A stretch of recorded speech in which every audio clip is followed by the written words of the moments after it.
Muy buenas noches. El Congreso de la República dio hoy su primer paso para autorreformarse.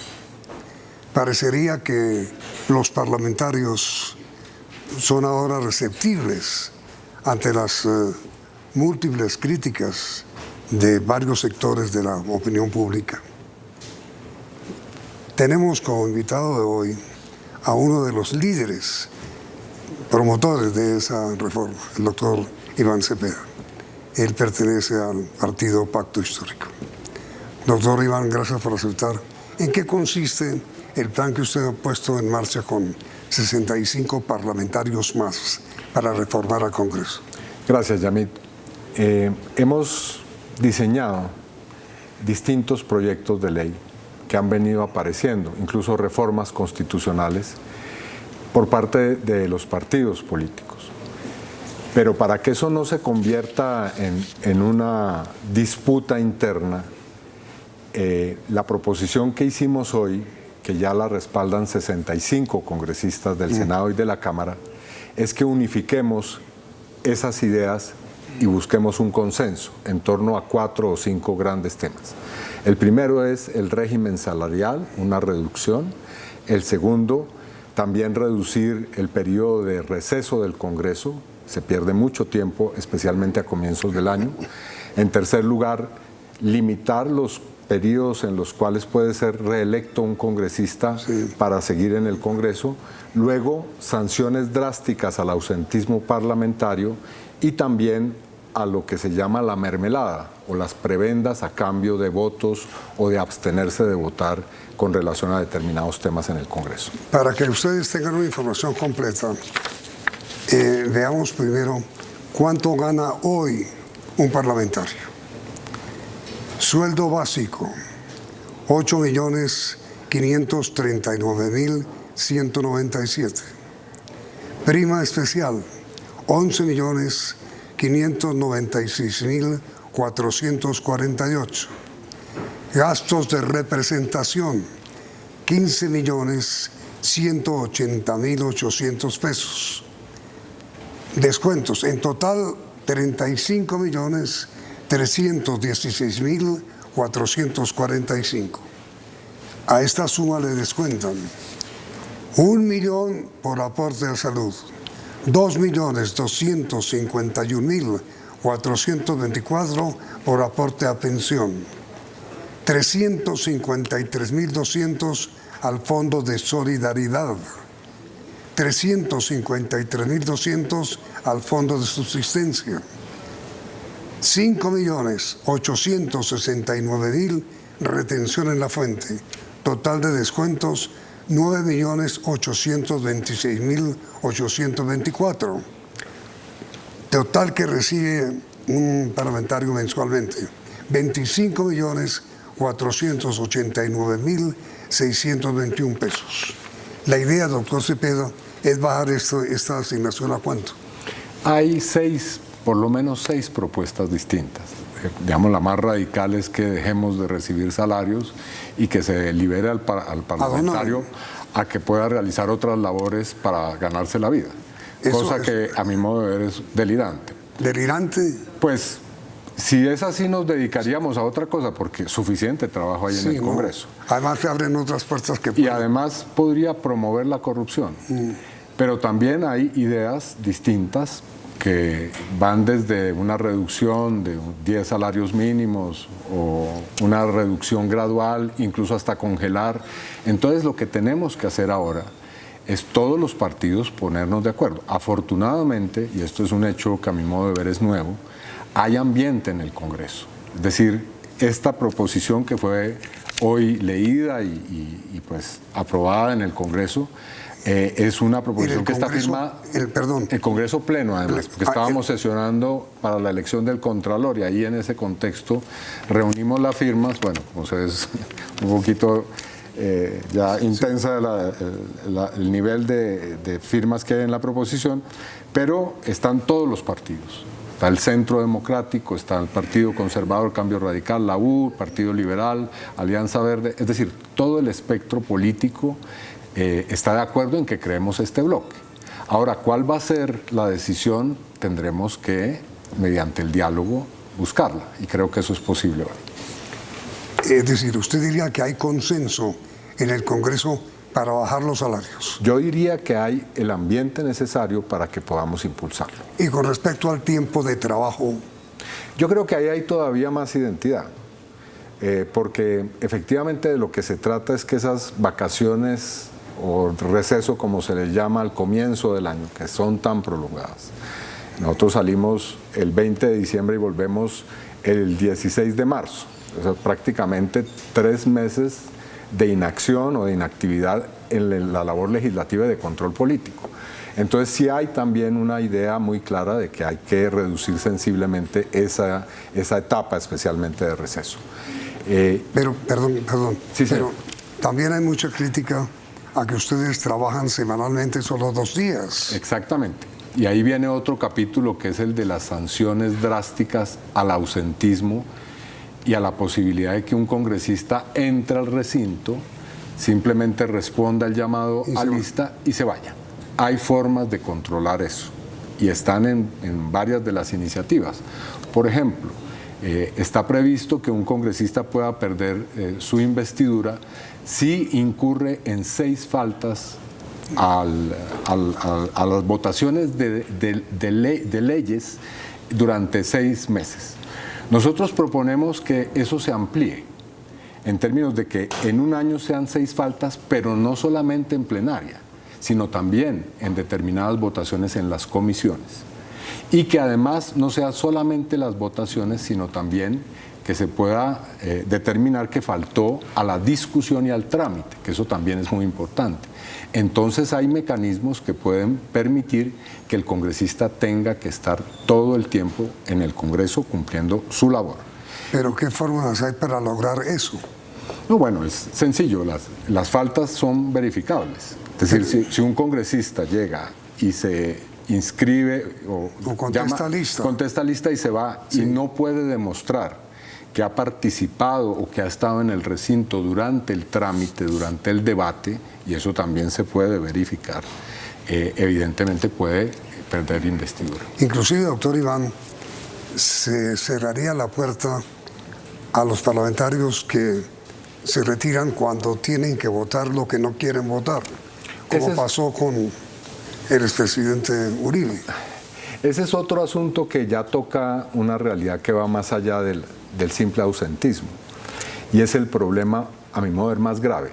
La opinión pública ha estado muy concentrada en el tema salarial, que sin lugar a dudas es importante, pero el problema más grave en el Congreso es la llamada mermelada.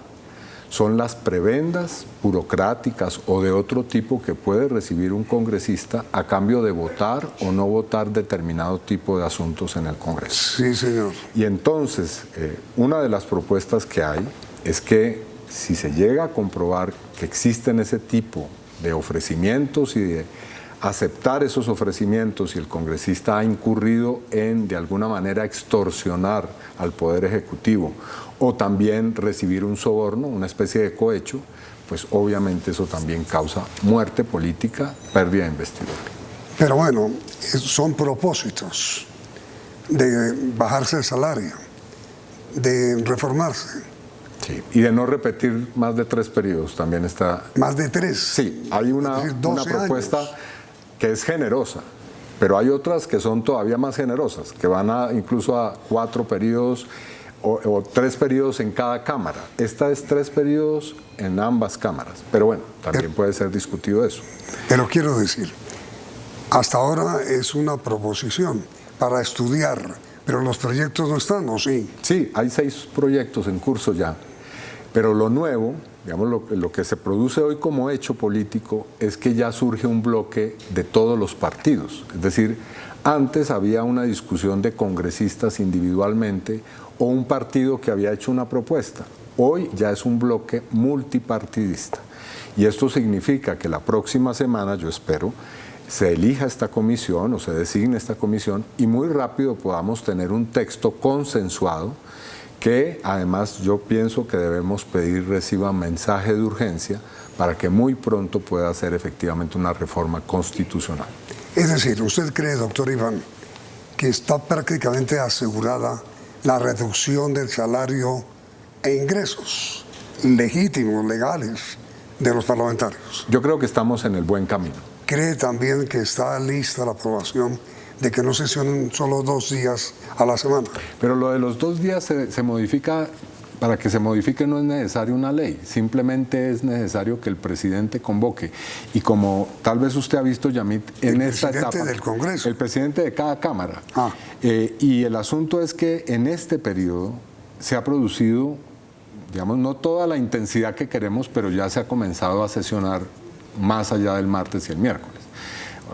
Por ejemplo, hoy es un día jueves, estamos sesionando. Sí, pero... Y se ha sesionado el martes y se ha sesionado el miércoles. No quiero decir que estamos en el tope del trabajo, pero comienza una tendencia que yo considero sana. Sí. Lo de hoy fue excepcional por la elección del Contralor. Pero ha venido ocurriendo desde el 20 de julio. Es decir, desde el 20 de julio tenemos un aumento que no es todo el que quisiéramos, pero sí es importante. Es decir, usted ve, doctor Iván, que hay una intención o un propósito de sesionar también los días jueves. Sí, y creo que aquí hechos son amores, como dice el refrán, y no buenas razones. Hay que ver lo que queremos traducido en hechos políticos, y yo creo que los podemos... Y con respecto al periodo de sesiones...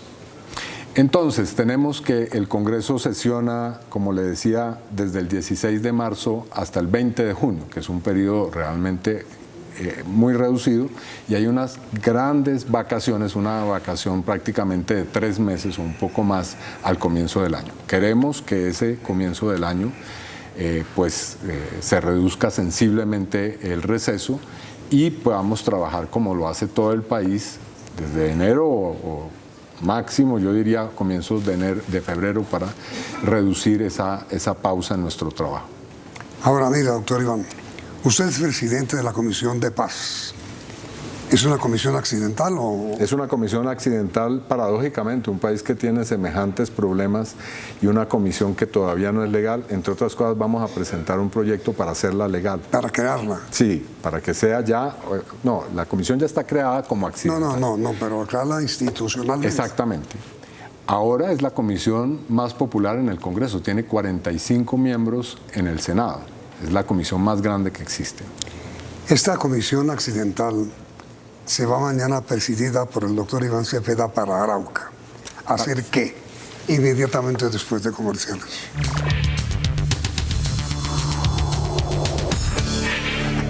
Mientras rodaban los comerciales, el doctor Cepeda me corrige y me dice que no es Arauca sino Cauca. Pero Arauca... Vamos a Cauca porque hay ¿Pero qué pasó con Arauca? No, vamos a ir también a Arauca. ¿Pero cuándo? Hemos definido que hay 65 municipios que tienen la situación más grave en el país. 65. 65 que hemos escogido.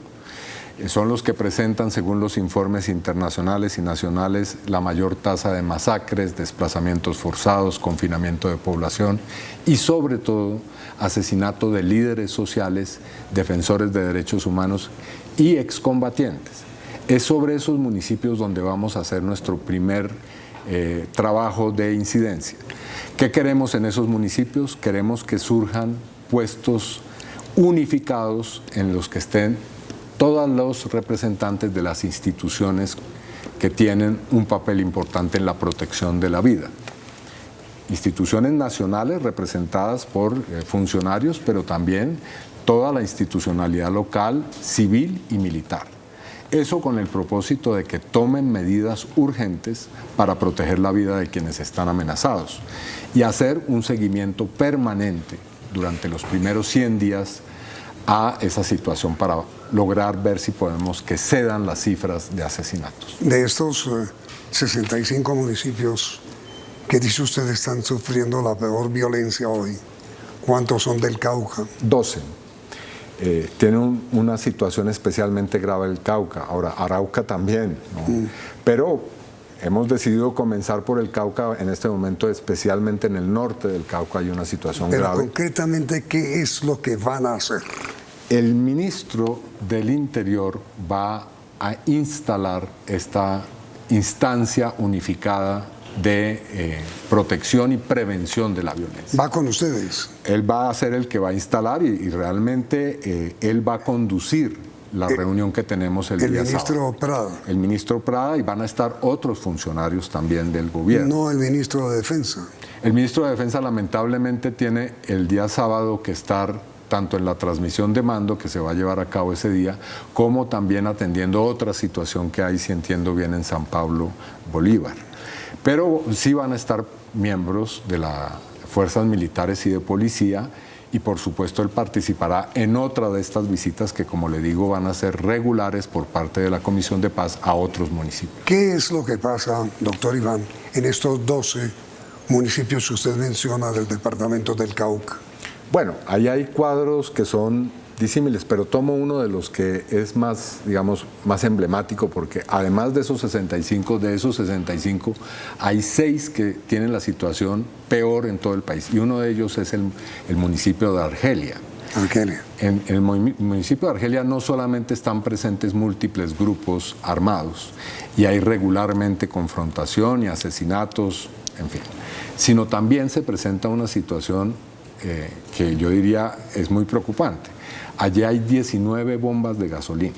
Imagínese usted una población que no tiene, digamos, pues la dimensión de una ciudad o un sitio que concentre un tráfico vehicular significativo con semejante concentración de estaciones de gasolina. Y es evidente que allí esas estaciones están siendo utilizadas precisamente para los laboratorios que tienen que ver con la producción de drogas ilícitas. Entonces, aquí el llamado también es a las autoridades. ¿Cómo es posible que esa situación esté ocurriendo y que no se hayan tomado todavía las medidas, digamos, que están urgencia de tomarse? Es decir, no se puede seguir permitiendo que esa población quede en manos de grupos armados y también del narcotráfico. Y para eso vamos a tener esos puestos de mando unificado. Pero es que, según entiendo, doctor Iván, la situación de la población civil es angustiosa, porque obedece o los mata. Es así, por supuesto, y el presidente Gustavo Petro hace unos días llamó a los miembros de la fuerza pública a poner el énfasis en la protección de esa población y no simplemente en los resultados operacionales que dan cuenta de, y empleo el término que se usa regularmente, las bajas contra los grupos armados. Es decir, aquí el énfasis debe ser la primera tarea de las fuerzas militares y de policía, proteger a la población. Pero el problema, doctor Iván, es fundamentalmente narcotráfico. Es narcotráfico, pero también son muchos otros asuntos. Por ejemplo. Hay enfrentamientos por la tierra, por ejemplo. En el norte del Cauca estamos asistiendo a una confrontación que tiene que ver con, digamos, el territorio. Hay también problemas... Perdón sobre esto de la tierra. Ha habido unos movimientos de población para ocupar tierras fundamentalmente de caña, ¿no? Exactamente. ¿Qué es lo que están haciendo ahí? Pues en este momento lo que se ha propuesto por parte del gobierno es un diálogo que pueda poner en una sola mesa. ¿Diálogo entre quiénes y quiénes? A los pueblos indígenas, a las comunidades afrodescendientes, a la población campesina por una parte, y por otra parte pues a los empresarios de la caña. Y se pueda lograr mediante este diálogo resolver un conflicto que por otra vía va a terminar y ya está, digamos, en una etapa de violencia. El ministro Prada ha estado asistiendo a esos diálogos y ha estado propiciándolos para que se busque una solución por la vía precisamente del diálogo. Pero, a ver, doctor Cepeda, ¿es una ocupación indígena histórica, tradicional o es nueva? Los pueblos reclaman tierras que señalan son tierras que les pertenecen en forma ancestral. Allí hay una ocupación en este momento, pero ellos dicen que la ocupación no es de, digamos, los indígenas, sino de los empresarios. Y ese es el asunto que hay que resolver. Ahora, pero no lo entiendo ahí. Pues que ha sido usurpada la tierra. Dicen los indígenas. Exactamente. Pero no ahora. No ahora, ese es un litigio que tiene... ancestral. Digamos, una historia larga. Sí. Ahora, aquí lo que regularmente ocurre es que esto se resuelve mediante la presencia de la fuerza pública o también la aparición de grupos armados. Y lo que se está intentando ahora es precisamente resolverlo por otra vía, que es la vía del diálogo, de sentarse a discutir el problema y de estudiar si hay formas de alguna manera, consensuar una solución. Pero, en su opinión, ¿los indígenas están siendo estimulados por algún sector o por alguien? No, los indígenas en el Cauca tienen una organización que es una de las organizaciones más fuertes que hay en Colombia, de poblaciones y un movimiento que, como se ha visto en estos años, tiene una inmensa capacidad de movilización y de presencia territorial. ¿Pero por qué? Ellos tienen, digamos, una tradición de resistencia muy grande. Han creado instancias organizativas, como por ejemplo la Guardia Indígena, que es una guardia pacífica.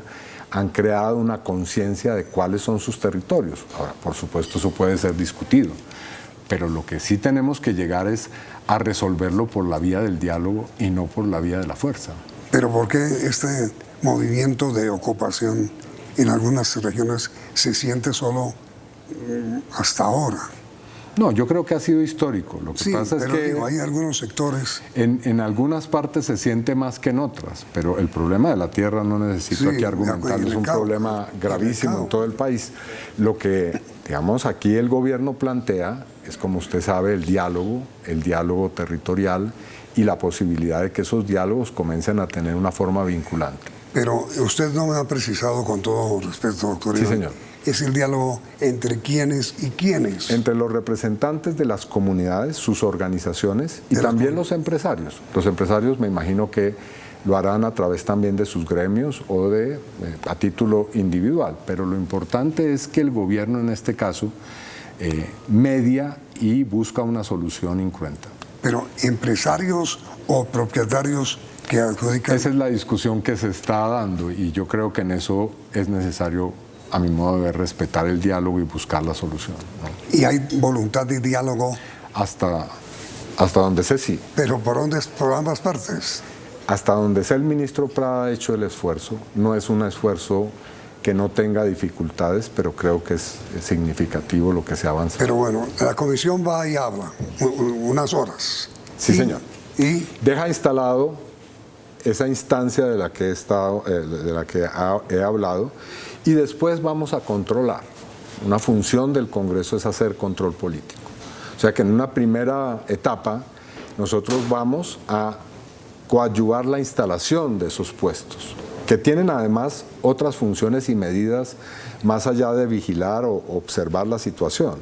Por ejemplo, se ha dicho que una de las medidas que debe ser tomada es que un oficial a cargo de las unidades militares y de policía, pues esté encargado de la protección de los líderes sociales. Y creo que eso es algo importante. sí, Porque regularmente estos asuntos ocurren y una vez que ocurren los asesinatos, a posteriori se va a buscar a los responsables. Nosotros creemos que desde ahora los mandos deben tomar, y no solamente los mandos militares, sino también las autoridades civiles, plena responsabilidad sobre lo que está ocurriendo. Eso no quiere decir que si ocurre un asesinato, porque lamentablemente esta es una dinámica muy perversa en la cual hay muchos grupos en los territorios que se están enfrentando entre ellos y también que atentan contra las fuerzas militares y de policía, pues pueda ocurrir una situación de estas. Pero lo que sí plantea es un escenario distinto, en el cual el funcionario tiene que dar explicaciones sobre qué hizo para evitar que esto ocurriera.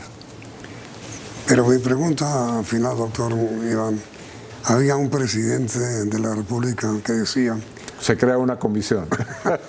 cuando usted tenga un problema grave, cree Sí, una comisión. Pero a ese presidente se le olvidó decir que esas comisiones hay que hacerles seguimiento y hay que hacerles control. Y eso es lo que vamos a hacer. ¿Qué es lo que ustedes van a hacer? Sí, señor. Con toda Nuestra seguridad. idea es que en 100 días podamos, ojalá, observar un descenso en las cifras de asesinatos de líderes Pues que sociales. ojalá sea así. Vamos a hacer todo el esfuerzo, eso sí, no le quepa duda. Buen viaje y muy buena suerte, doctor Iván. Muchas gracias. Muchas Y a gracias. ustedes igualmente gracias y continúen aquí en Noticentro 1. Sígueme.